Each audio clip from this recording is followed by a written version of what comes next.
talk about these guiding principles, these foundational issues that really have to be in place before we talk about the tactics to opening the can of worms. So let's talk about some of these foundational issues first. We need to understand etiquette, for instance. This is probably one of the first times we've talked about etiquette on the series. Why is it so important? Well, etiquette is really important as the guiding principle. When I think of etiquette, I think of kindness, consideration, and common sense. So you have a difficult subject. You want to handle it with kindness. You want to be very considerate of that person's feelings, and common sense. You don't want to discuss it in front of 10 other people. So that's a basic guideline. So when we're talking about etiquette here, we really are talking about behavior, and we're not talking about which fork to pick up when type of etiquette. We're talking about workplace etiquette. So how does that relate to behavior? The etiquette will guide the behavior, and it will impact the workplace culture. And as I'm sure many of you see, behavior can be terrible in many places today. It is terrible today. you see this in restaurants, you see this at the gas station, you see this in stores. Behavior is terrible. Yes. Right. We don't need that in the workplace, and that's why better etiquette will create a better workplace environment. So something as simple, you say, as telling people hi when you come to work?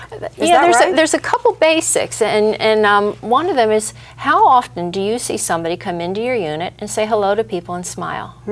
That makes a big difference to come in, and I work per diem, so I see people when they come into work. I see very few people do that. They walk in, they just get their assignment, they go. Heads down, get my assignment. Right, instead of just that simple thing.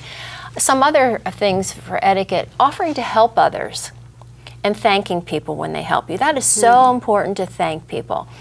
Using polite language, not just give me that when you're finished. Would you please give me that when you're finished, and thank you for doing that. I really appreciate your help.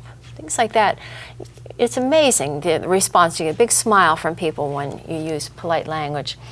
Another thing you can do in a unit is avoid listening to gossip. You don't want to be part of it. Don't be a complainer.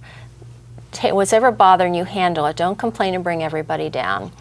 Respond to phone calls, emails, and other correspondence. That's polite behavior. Participate in department events. Some people think, I work here enough, I don't want to come to the events, but you're part of that. It's part of your teamwork.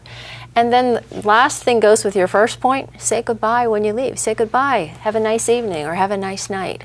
Just little things that make a difference. Seems so simple, but really contribute to a positive work environment. Sweat the small stuff. Sweat the small stuff, right. So relate for us being a role model as a leader to opening the can of worms. What if you need to talk to someone about his or her tardiness, for instance? You began with that. But you're often late for work. Okay, well then you can't be the role model there.